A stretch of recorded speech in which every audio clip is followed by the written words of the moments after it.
Our island nation is positioned to achieve our true destiny as a peaceful, productive, and prosperous country for all. We have had 10 consecutive quarters of economic growth since the pandemic. Our unemployment rate is at 4.2%, the lowest in the history of independent Jamaica. We recorded a balance of payments surplus on our current account for the first time since 1966. In September 2023, global ratings agency Standard & Poor's, S&P, upgraded Jamaica's credit rating to BB-, the highest level it has ever been.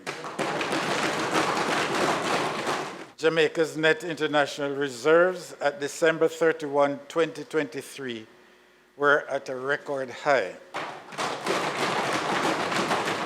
In November 2023, the government issued the first ever Jamaican dollar-linked bond on the international market in the amount of $46.6 billion, or US $300 million. By any objective measure, Jamaica's economic performance has been exemplary and has caught the attention of the world. The government continues its march towards a peaceful, productive, and prosperous Jamaica.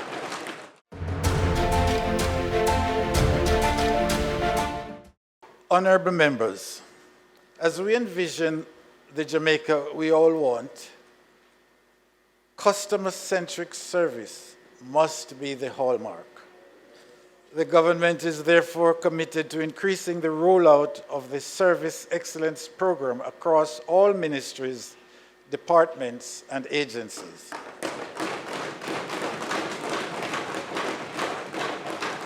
Key components of the program include service delivery, minimum standards, complaints management, people engagement, communication, and change management.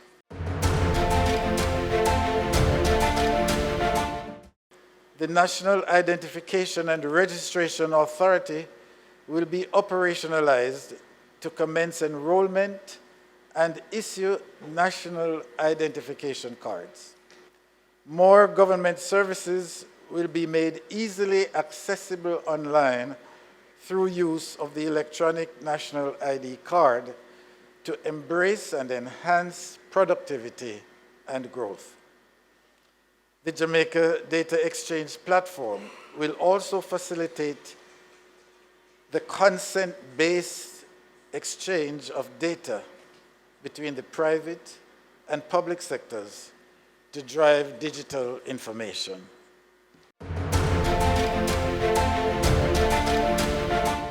In 2024, the government will further strengthen financial sector regulations and key legislation, including, 1, the Custom Act, which, having gone through a joint select committee, is expected to be taken shortly. 2, Private Sector Pensions Act, which forms part of the pension reform process.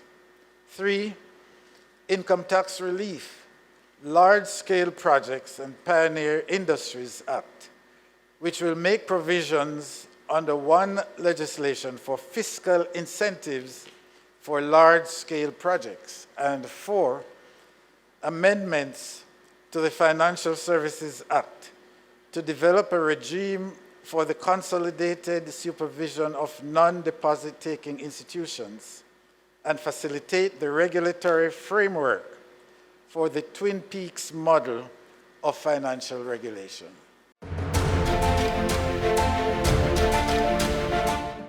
The government's $40 billion shared prosperity through accelerated improvement to our road network program to upgrade more than 2,000 roads island-wide over the next 2 years has been launched. In the financial year 2024-2025, 21 additional water supply upgrading and expansion projects are planned at a projected expenditure of over Jamaica $2.5 billion. The Rio Cobre treatment plant project will continue this year or will commence this year under a public partnership arrangement costing US $77 million. The amendments to the Immigration Restriction Commonwealth Citizens Act and Aliens Act, which are now at advanced stages, will strengthen our national border management framework and support the wider territorial and sovereign protection reforms.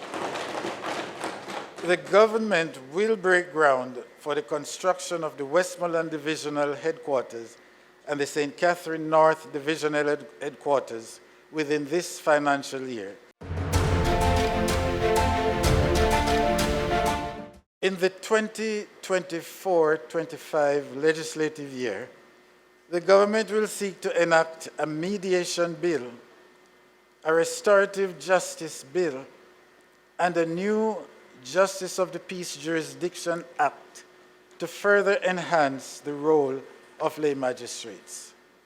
We will continue the improvement of access to justice, expansion of alternative justice services, and enhance legal aid services for vulnerable groups.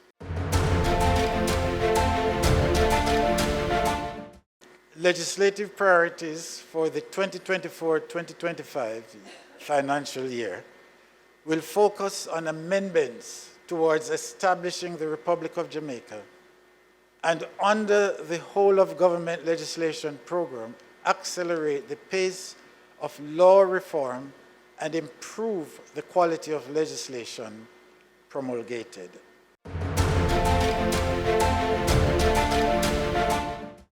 Honorable members, our health sector is undergoing the most comprehensive infrastructure improvement since our independence. The government is committed to the program of prevention for non-communicable diseases and will continue its Know Your Numbers campaign to provide 500,000 screening tests to the population.